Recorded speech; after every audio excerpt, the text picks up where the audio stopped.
ವೀರಭದ್ರ ದೇವಸ್ಥಾನ ಆಂಧ್ರದಲ್ಲಿರುವಂತದ್ದು ಲೇಪಾಕ್ಷಿ ದೇವಸ್ಥಾನ. ಇಲ್ಲಿಗೆ ಈಗ ಪ್ರಧಾನಿ ನರೇಂದ್ರ ಮೋದಿ ಅವರು ಭೇಟಿಯನ್ನ ಕೊಟ್ಟಿರುವಂತದ್ದು. ಭೇಟಿಯನ್ನ ಕೊಟ್ಟು ಆಶೀರ್ವಾದವನ್ನ ಪಡಿತಾ ಇದ್ದಾರೆ ನರೇಂದ್ರ ಮೋದಿ ಅವರು.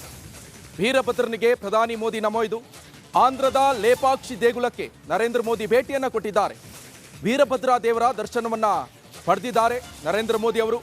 ವೀರಭದ್ರನಿಗೆ ಪ್ರಾರ್ಥನೆಯನ್ನ ಸಲ್ಲಿಸಿ ನಮೋ ಆಶೀರ್ವಾದವನ್ನ ಪಡೆದಿದ್ದಾರೆ.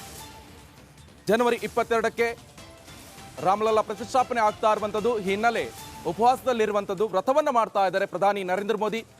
ಸಾಕಷ್ಟು ದೇವರ ಆಶೀರ್ವಾದವನ್ನ ಪಡೆಯುವಂಥ ನಿಟ್ಟಿನಲ್ಲಿ ವಿವಿಧ ದೇವಸ್ಥಾನಕ್ಕೆ ಭೇಟಿಯನ್ನು ಕೊಡ್ತಾ ಇದ್ದಾರೆ.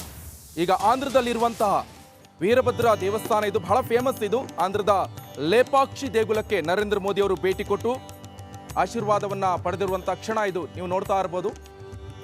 ಇದು ಆಕ್ಚುಲಿ ಆಂಧ್ರದಲ್ಲಿರುವಂಥ ದೇವಸ್ಥಾನ, ವೀರಭದ್ರ ದೇವಸ್ಥಾನ ಅಂತ ಕರೆಯಲ್ಪಡುವಂತಹ ಲೇಪಾಕ್ಷಿ ದೇವಸ್ಥಾನವು ಆಂಧ್ರ ಪ್ರದೇಶದ ಅನಂತಪುರ ಜಿಲ್ಲೆಯ ಚಿಕ್ಕ ಕುಗ್ರಾಮದಲ್ಲಿರುವಂಥ ದೇವಸ್ಥಾನ ಅದು. ಇದು ಅತ್ಯುತ್ತಮ ವಾಸ್ತುಶಿಲ್ಪಿ. ಹಾಗೆ ಜಟಾಯು ಇದ್ದಲ್ಲ, ಜಟಾಯು ಬಿದ್ದಂಥ ಸ್ಥಳ, ಆ ಒಂದು ಐತಿಹ್ಯ ಕೂಡ ಈ ದೇವಸ್ಥಾನದಲ್ಲಿರುವಂಥದ್ದು.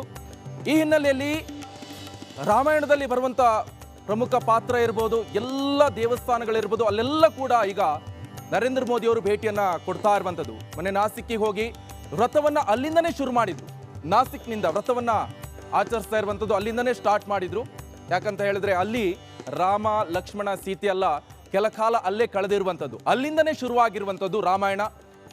ಆ ಹಿನ್ನೆಲೆಯಲ್ಲಿ ಅಲ್ಲಿಂದ ಭೇಟಿ ಕೊಟ್ಟು ಈಗ ಆಂಧ್ರದ ಲೇಪಾಕ್ಷಿ ದೇಗುಲಕ್ಕೆ ಭೇಟಿ ಕೊಟ್ಟು ನರೇಂದ್ರ ಮೋದಿ ಪ್ರಾರ್ಥನೆಯನ್ನ ಸಲ್ಲಿಸಿದ್ದಾರೆ.